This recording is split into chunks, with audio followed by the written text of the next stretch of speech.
Hi and welcome to the 6th episode of the 365 Days of Compassion videos, within which we're going to be taking a look at some of the core concepts and practices of compassionate mind training. I'm Chris, I'm not a professional, I'm just sharing my experience around compassion and mental well-being as part of what I learnt through compassion focused therapy. Now in this episode I'm going to be talking about an exercise or practice which I found very helpful. It plays to something that I do anyway, I think, and I found that the exercises and practices of part of compassionate mind training have really brought a focus and perhaps a motivation to use this technique in a helpful way, and perhaps with more of an intent than I had before. I'm referring to Imagery, which I have mentioned before. I touched upon it in the episode around the compassionate self. So, Imagery. I think we probably all do this. It's part of the human brain. It's this wonderful skill that we have, is the ability to visualise, and that is something that's allowed us to do some great things, but it also can trip us up sometimes. It's all part of that tricky brain that we have. The ability to visualise can engage psychological and physiological reactions. Let's just say a very simple example. Think about coffee for a minute. Taste buds start to engage. You can get a memory of the aroma, the pleasure of the bitter taste, the colour, the feel of the favourite cup. Sorry, I'm now going off onto one on coffee, but you see what I mean. You can visualise something and immediately it can start to bring physiological changes and mood reactions. So this ability to be able to visualise has brought us as a society great innovations. It's led to the development of many things. It allows us to plan, it allows us to remember, it allows us to imagine. It can also allow us to ruminate and catastrophise. So, how do we use this ability within compassionate mind training? It's a way of being able to visualise compassion, and there are a few different exercises that support that. Not everyone can find this easy to do. Not everyone can visualise very easily, and certainly if you're asked to visualise something like compassion, it can be difficult to do. I have found it quite easy, but I think I tend to be fairly visual in my thinking, and that's probably supports my great ability to be able to ruminate and catastrophise. So there are a few exercises which involve imagery, and again it depends on your approach, how you want to tackle that. You can do things like considering what the colour of compassion could be, so just taking a moment to think about what kind of colour, what kind of hue, what shades would be in there. Obviously within the three systems model, compassion is green, but that may not be the colour that comes to your mind. For me, a more soothing colour is actually blue. You can also use this technique for things like compassionate memory, so bringing to mind and really visualising a time when you received compassion or you gave compassion, to really bring that memory back to life. There's the compassion itself, and the one which I'm going to spend a little bit of time talking about in this video, the one that I really do like, which is the compassionate place. Now, to prepare for doing some of these imagery exercises, it can be really useful to perform the soothing rhythm breathing exercise that we covered in video number 5. This helps to engage the soothing system. It helps us to prepare for sitting down and doing some of this work. I think at the same time it also helps because you are kind of doing that breathing and then sitting down to do this kind of thought process. to keep in mind the intention to why you're doing that. So it is really to kind of strengthen, allowing compassion in, to deepen your own compassion, to really help becoming open to receiving it from yourself and from others. Now, the compassionate place, I really do like this exercise. It is an exercise to bring to mind a place which nourishes and replenishes you. So this may be a place that you visualise that you know well. It's somewhere you visited, or perhaps it's something you've seen on television or on social media. Or it could be a made-up place. So mine is a made-up place, but it's probably got elements of memories of places that I know. So mine is a wooded area.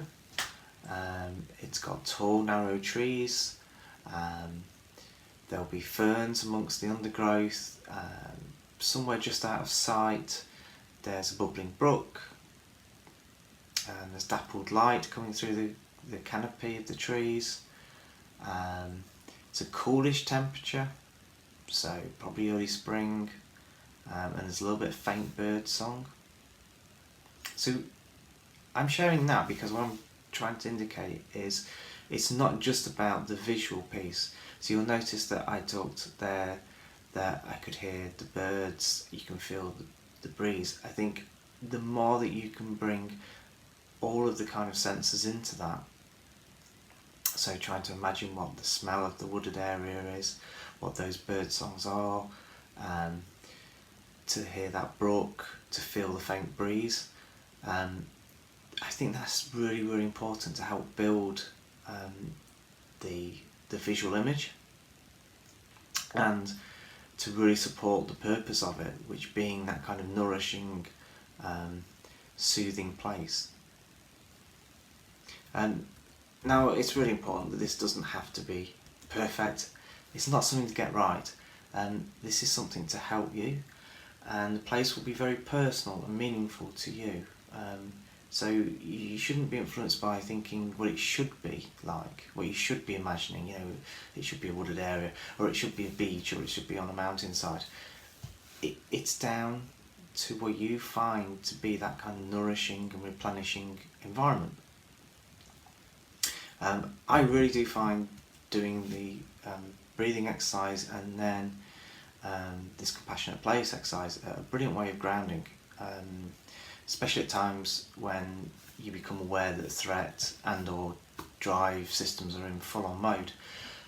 The compassionate place is something that can help nourish and engage our soothing systems. So I mentioned that I use imagery a lot. I'm going to share a couple of other things here which I've written about before as well. So the reason I'm going to share these is I think that this also reflects how you can kind of bring a compassionate approach to imagery overall. So first of all, I a long time ago started to envisage my depression as a rat. I know often people just talk about it as a black dog, but my dog is one of the best therapists around, so that didn't fit well with me.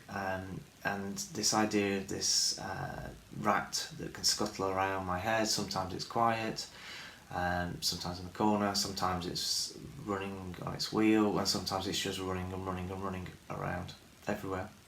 So being able to visualise it, that kind of helps me to monitor it, as it were,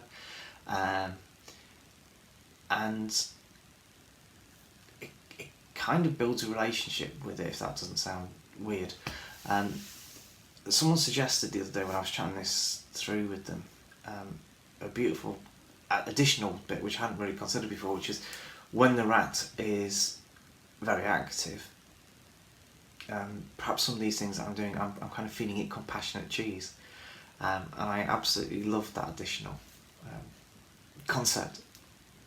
I also visualise my inner critic, so when that's in full flow, I visualise it as a big, grisly and quite annoyed bear. So it's roaring in gruttal tones and fairly scary. To try and address some of that, I called it Judge Bear, and so I started to visualise it with the kind of judge's wig on, and then it had a bow tie on because obviously it would, and then the bow tie became one that kind of spun around, and suddenly the bear starts to shrink.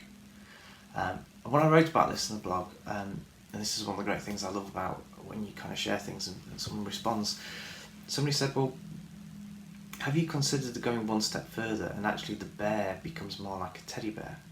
And I hadn't, and I thought, well, that's brilliant, because actually that kind of fitted in with something to do with compassionate self, because now we were taking this inner critic and this big scary bear, and it was becoming a softer, supportive, cuddly kind of teddy bear, or maybe even an Ewok out of Star Wars.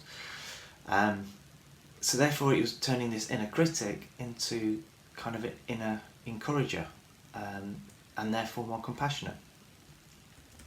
So I'm sharing those personal examples in the hope that that might kind of give you some inspiration around things like compassionate self-image. Although I would say that my compassionate self-image actually is more of me. So at times of distress or challenge, it's kind of a version of me that comes with compassionate wisdom and courage. Who puts her arm around me, without judgment, and encourages me. It's like a best friend. That probably sounds slightly weird actually, but I hope it makes some sense. So the key thing to consider with using imagery is have a go. It may be start off visualising compassion as a colour or as simple as the place, and start to build upon that. Use memories. They can be helpful to develop ideas, but I think the key thing is it's whatever works for you. It's your images, it's your imagery. Find what works, and don't think, I need to do this or I should be doing that. And don't judge yourself while you're doing it. Don't think, this isn't right, or that needs to be that. So to finish this video off, I just want to bring in a related idea, which I think is kind of connected to imagery, for me anyway. And this is the idea of a compassionate kit bag. So I first heard this mentioned a few times, and had seen it in a presentation by Kate Luker, who's a CFT therapist. And for me this has a link into imagery because it's a collection of reminders to you of compassion, and I think it's a very simple but very effective concept. So the idea being that you'll have things with you or around you in the environment which soothe and nurture and foster calmness. Again, these are very personal to you. If you'd like some more information on this, there was a really good interview with Kate done by another fabulous person, Deirdre Fay, which I will put the link to in the description, where Kate talks through the idea of the kit bag with some wonderful examples as well. I'll also put a link into a blog that I wrote on this on the community blog site, which was inspired by a blog by Ali Binns, who described what the compassionate kit bag is, so I'll put links to those two as well. I'm also going to put a link into another one of James Kirby's audio tracks. James does a really good guided practice on the compassionate place, so I'll put that in because I think that's a really good way of kind of building up this exercise as well. So that's this episode. I hope you found it interesting, and hopefully you've got some inspiration to perhaps try out some imagery of your own. In the next episode, I'm going to be looking at something that I find really useful, and that's compassionate writing. So until then, thanks for watching and take care.